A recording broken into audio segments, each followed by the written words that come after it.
ষষ্ঠীর সময় যদি জামাইকে পাটার মাংস নাও খাওয়াতে পারি, শরম আর কিসের? এই গাছ পাটার মাংস তো খাওয়াতেই পারি। গাছ ভরে যে হয়েছে এঁচড়, অনেকেই যে আবার বলে গাছ পাটা, তবে গাছ থেকে একখানি এঁচড় পারলাম, আর এই এঁচড়টাই কিন্তু আজকে জমিয়ে রান্না করব। যদিও বা এঁচড় কাটতে একটু সময় লাগে, তবে কিন্তু হাতে তেল মাখিয়ে নিলে খুব তাড়াতাড়ি এঁচড় কাটা যায়। এঁচড়গুলো কিন্তু আমি বেশ বড় বড় সাইজ করে কেটে নিলাম, আর সাথে কিন্তু একটা আলুও ডুমো ডুমো করে কেটে নিয়েছি। এরপরে এঁচড়টাকে সিদ্ধ করে নেব অল্প করে লবণ, হলুদ আর সর্ষের তেল দিয়ে।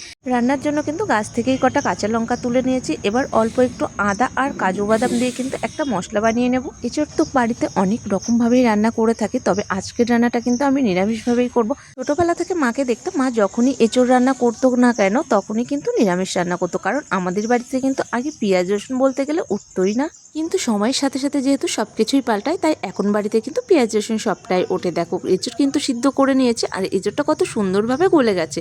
ফের কড়াতে তেল দিয়ে ফোড়ন দেবো জিরে, তেজপাতা, শুকনো লঙ্কা, গোটা গরম মশলা আর সাথে কেটে রাখা টমেটো দিয়ে একটু নাড়িয়ে নিয়ে দেবো কিন্তু ওই বাটা মশলাটা দিয়ে একটু নাড়াচাড়া করে নিয়ে দেবো লবণ, হলুদ, ধনে গুঁড়ো, জিরে গুঁড়ো, কাশ্মীরি লাল লঙ্কার গুঁড়ো আর সাথে একটু চিনি দিয়ে মশলাটা বেশ ভালো করে কষে নিয়ে এঁচড়টাকে দিয়ে দেবো। তারপর সবকিছু ভালো করে মিশিয়ে নিয়ে দেবো পরিমাণ মতো ঝোল, আর ঝোল ফুটে গেলে কিন্তু গুঁড়ো গরম মশলা আর দিয়ে দেবো বেশ কিছুটা ঘি। তবে হ্যাঁ, নিজে রান্না করেছি বলে কিন্তু না, খেতে কিন্তু সত্যিই দারুণ ছিল। আর আমার এখনো জামাই হয়নি, কিন্তু বাড়িতে অনেক জামাই